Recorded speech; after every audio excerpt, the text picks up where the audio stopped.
Bannankyukakyuka mwenna tuli wano mu Parliament ya Berlin ng'omulamu ogutulese leero ku World Liberty Congress kwe kulaba nti tulwanirira eddembe ly'abantu abakwatibwa abawambibwa ba political prisoners abali mu Uganda. Tulabye ebigenda mu maaso ku campaign trail, tulabye police ne military bye beekwasa nti abaana ba NUP bazizza misango ki gye bazizza bannange.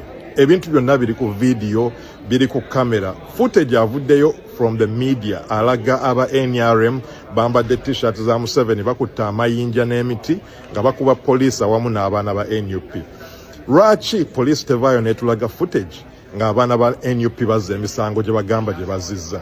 Obwo bulimba bannayuganda babulaba, gino emize buli campaign tubadde tugiraba nga Museveni bw'alaba ng'abantu bakwatiridde ku nguudo ng'alaba vibe eyitiridde ku campaign ya Bobi Wine badda ku violence gwe bakola owa bulijjo. So kino tekyewuunyisa, tewali misango baana ba NUP gye bazizza. It's just that campaign ya Museveni eraba nti ekintu kimutwala, eraba nti momentum erina campaign ya Bobi Wine. So ffe aba diaspora tugenda okukola omulimu gwaffe era wano ebifo nga bino we tujja okulwanirira aba political prisoners kwe kulaba nti amaloboozi g'omuntu wa bulijjo gatuuka mu bantu bonna mu nsi zonna n'okulaba nti tukwatira wamu ne baganda baffe aba mu nsi endala nabo abayina ebizibu nga bye tulina ewaffe Uganda. Tuli wano okukwatira wamu okulaba nti tununula amawanga gaffe.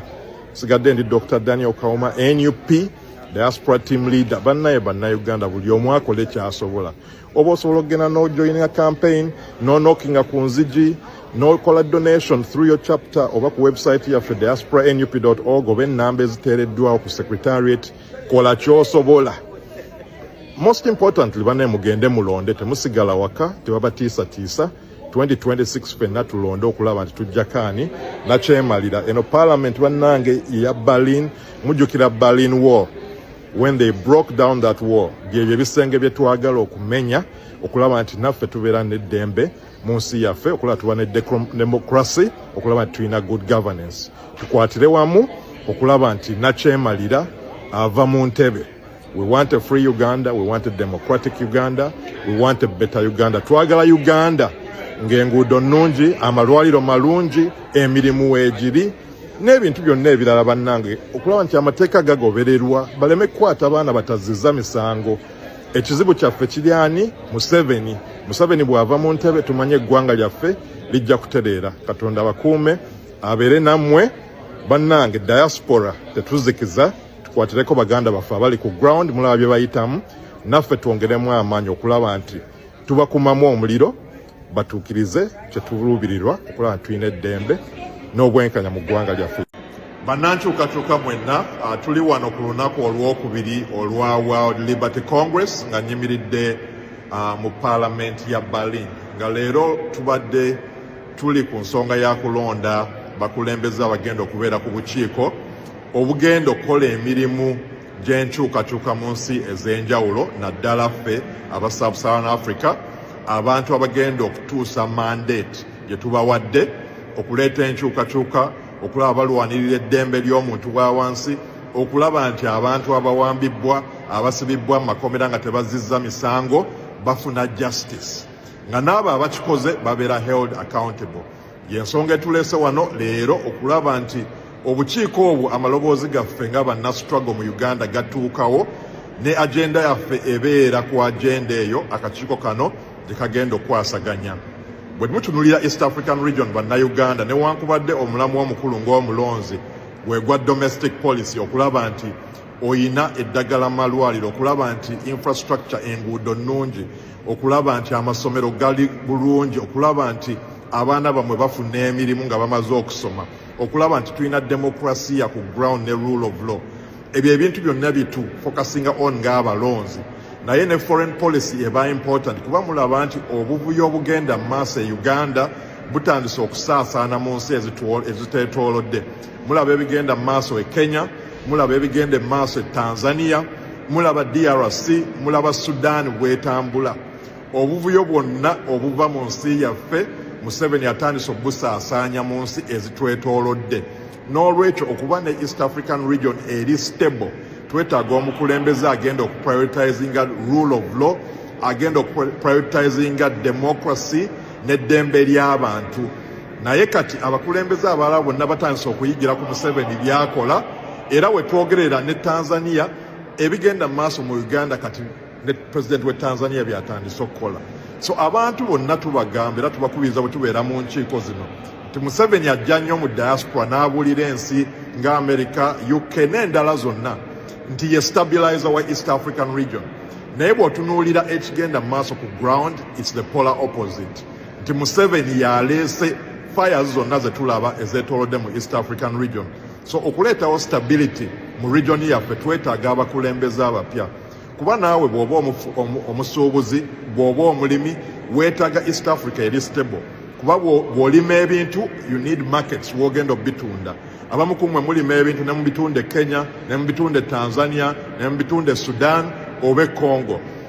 Okusobola okutambuza ebyobuguzi byammwe mwetaaga stability mu region, mwetaaga emirembe, mwetaaga certainty. Naye kati engeri East Africa gyetambulamu n'obuvuyo obuzeemu olwa Yoweri Kaguta Museveni, stability egenda ekendeera. Ensonga lwaki ne foreign policy gwe kukwatako nga Munnayuganda, nga business owner, ng'omulimi ayagala okutambuza emirimu gyammwe mu maaso. So mwe muba mulonda mu 2026 temusobola kwerabira ensonga eyo, era byeyimu ku bye tukwatako leero ne bannaffe abava mu nsi ez'enjawulo okulaba nti tulina abakulembeze oba tuba n'eddembe mu mawanga agatwetoolodde erinaaganyula bannayuganda.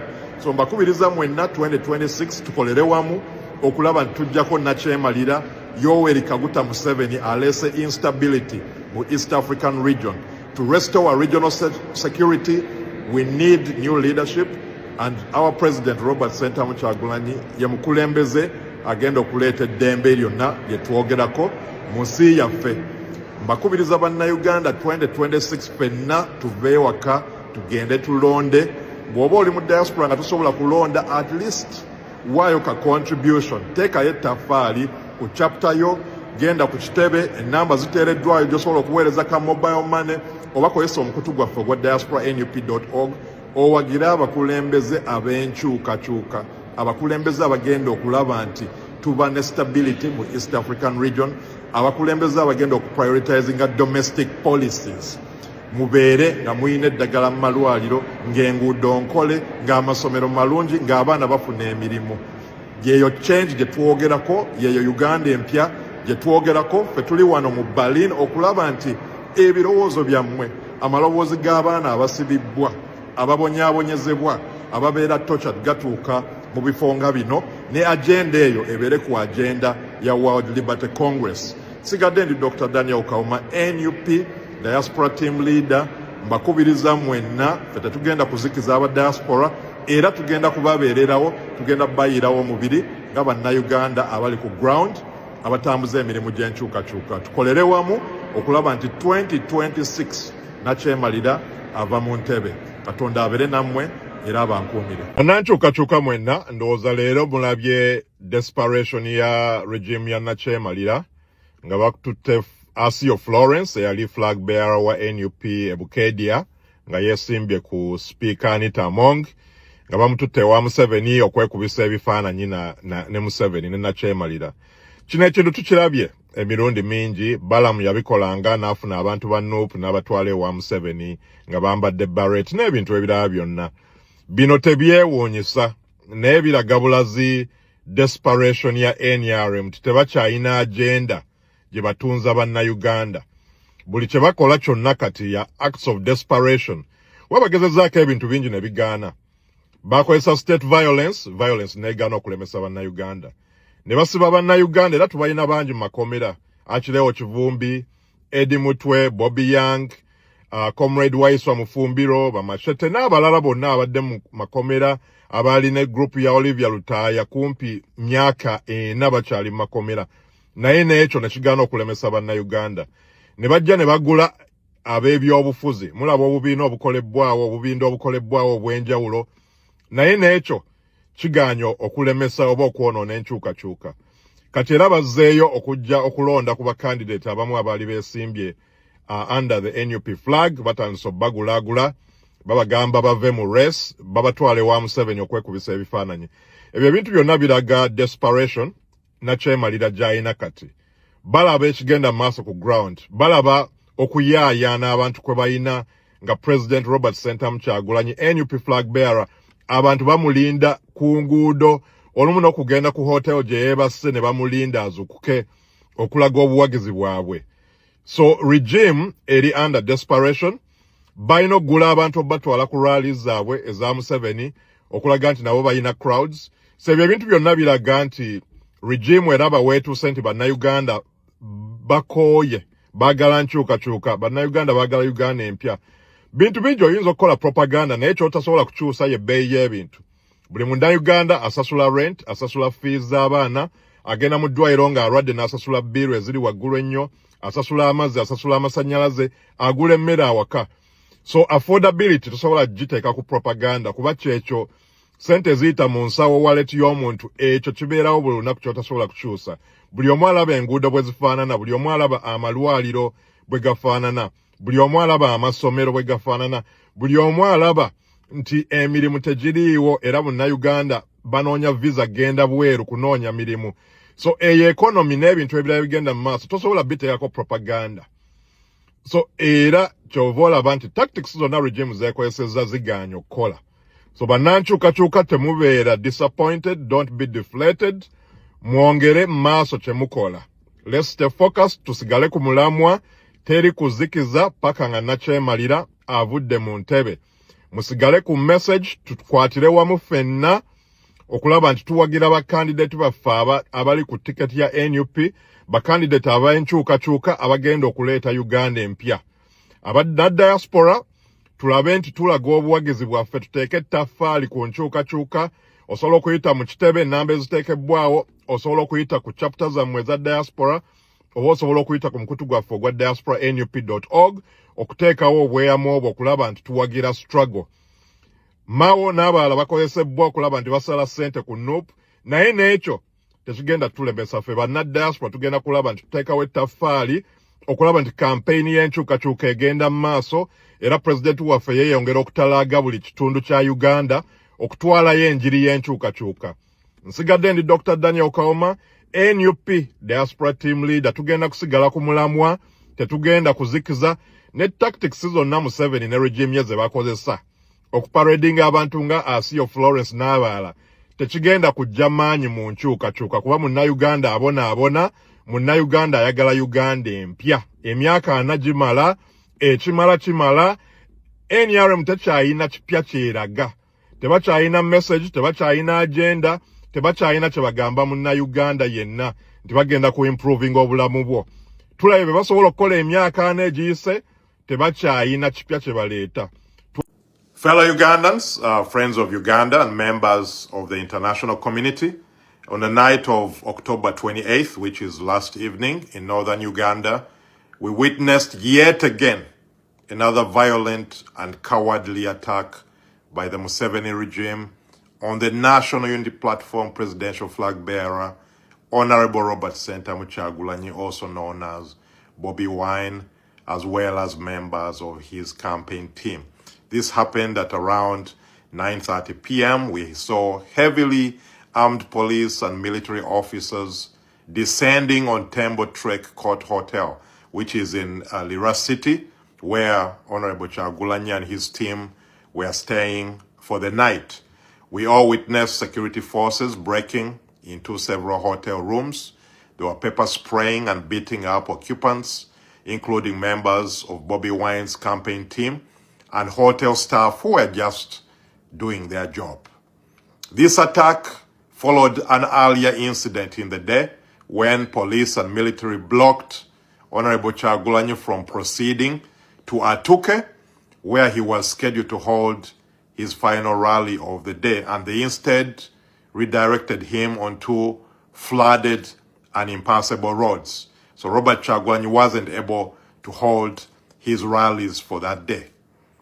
As the team retired for the rest of the evening, they were suddenly awakened by loud bangs, doors being smashed open, and officers storming into the hotel premises. Let's remember that this is happening 7 years after police and military raided yet another hotel in northern Uganda where Bobi Wine was staying in Arua, And we remember that they shot dead his driver, Yasin Kauma, and tortured several members of his team, including Bobi Wine himself. We can also not forget that a day earlier, one of Bobi Wine's team members, Dan Magic, was assaulted by a commanding officer, Moses Muchibi, sustaining serious injuries during that scuffle. The same Muchibi who was leading the raid on Bobi Wine's hotel last evening. These are not isolated incidents, fellow Ugandans. They are part of a consistent and deliberate pattern of state-sponsored terror and intimidation against those who stand for freedom and democracy in Uganda. It's not a coincidence, fellow Ugandans, that the regime has been waking up to crowds of Ugandans surrounding hotels where Bobi Wine stays while on the campaign trail. It's not a coincidence at all. These are Ugandans who are joyful. These are Ugandans who are hopeful. Ugandans who are energized at the prospect of a new Uganda, at the prospect of a new beginning. So the regime's goal is clear. Their goal is to intimidate. Their goal is to harass. And their goal is to scare away those who believe in change, those who want a new Uganda. So to our international community, we are once again witnessing the familiar script of violence, the familiar script of intimidation and the abuse of power as Uganda moves towards the 2026 elections. The pattern is clear, and history keeps repeating itself, that every time Ugandans attempt to choose their leaders freely, the regime responds with brutality.